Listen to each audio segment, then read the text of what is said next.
guys! Welcome back to our channel. In today's video, gagawa po tayo ng durian smoothie.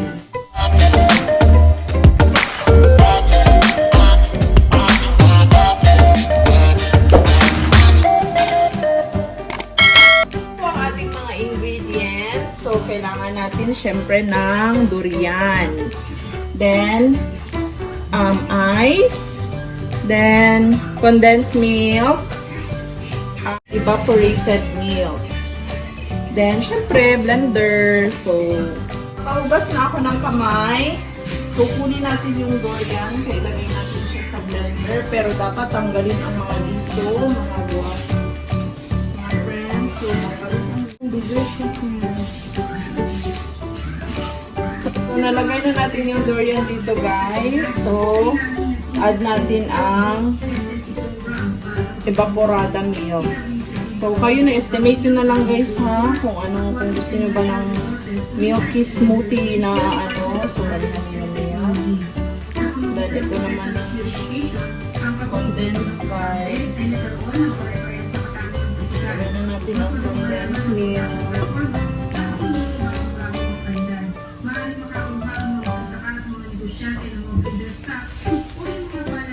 Yung ice guys. Yung ice namin guys is lang, bili sa tindahan milky. Tapos siya guys. Pantay lang guys. Then let's start.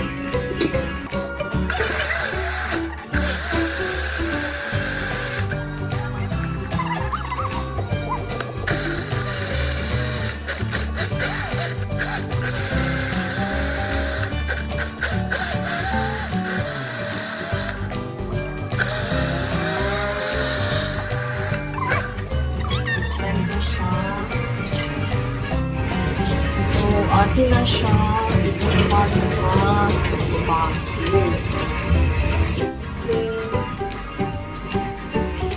A few inches later. Dito siya guys. Ito guys yung parang ice cream. Yan. So sarap.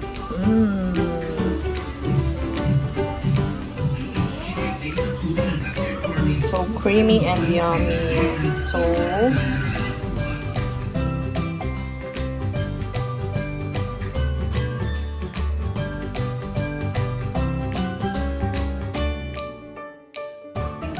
product guys. So ayan siya. Creamy masyado. So that's it for today's video. Hope you like it. Please don't forget to like, subscribe, and comment. And please hit the notification bell para po ma-notify kayo sa ating uploads. Thank you!